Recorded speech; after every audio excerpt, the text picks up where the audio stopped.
இன்றே டவுன்லோட் செய்து உங்கள் ஃபேவரட் ஷோக்களை என்ஜாய் பண்ணுங்க. அண்ணே, நாங்க போயிட்டு வரோம். நீங்க 2 பேரும் ஸ்கூலுக்கா போறீங்க? இல்ல, பாவை இன்னைக்கு லீவுன்னு தானே சொன்னா. ஸ்கூலுக்கு போல அண்ணே, கோயிலுக்கு போறோம்.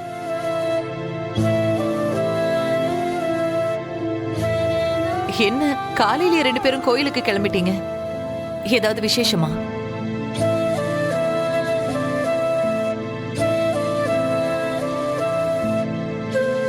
இன்னைக்கு அம்மாவோட நினைவு நாள். அதான் அவங்களுக்கு திதி கொடுக்கறதுக்காக கோயிலுக்கு போறோம். நீங்க ஏன் இதை என்கிட்ட முன்னாடியே சொல்லல? சொல்லியிருந்தா நானும் உங்க கூட கிளம்பி வந்திருப்பேன்ல. இப்போ இந்த ப்ரோக்ராம வேற கேன்சல் பண்ண முடியாது. என்ன பண்ணலாம்? பரவாயில்ல அண்ணே, நாங்க போயிட்டு வந்துடுறோம். மதியானம் வந்துடுறோம். சரி, வேணும்னா என்னோட கார் எடுத்துட்டு போங்க. அதெல்லாம் வேண்டாம் அண்ணே. தேவையான பொருள் கூட கோயிலுக்கு போய் தான் வாங்க போறோம். நாங்க பைக்ல போயிட்டு வந்துடுறோம்.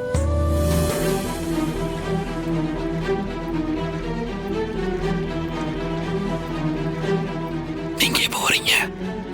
நீ போ, நான் பின்னாடியே வரேன்.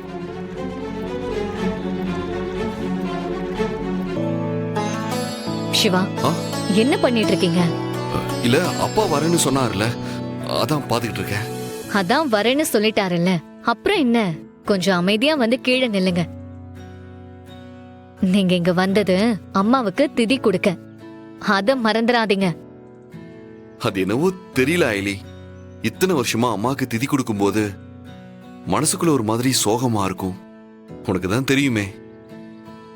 ஆனா ஏன்னு தெரியல, இன்னைக்கு அப்படி இல்ல. மனசுக்கு ஒரு மாதிரி நிம்மதியா ஃபீல் ஆகுது ஐலி. அதுக்கு காரணம் என்னன்னு எனக்கு தெரியும். இன்னைக்கு அம்மாவுக்கு திதி கொடுக்க மாமா வரேன்னு சொன்னதால தானே. அதுவும் இல்லாம இத்தனை வருஷமா என் கனவுல வராத என் அம்மா நேத்து என் கனவுல வந்திருக்காங்கன்னா அவங்களும் இதை எதிர்பார்த்திருக்காங்கன்னு தானே அர்த்தம்.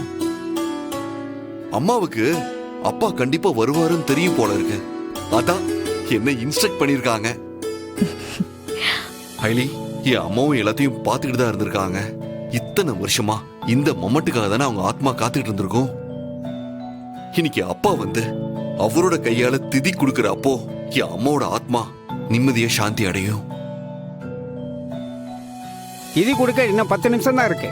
உச்சி வெயில் வேற எட்டிருச்சு. இன்னும் யாரையும் காணோமே.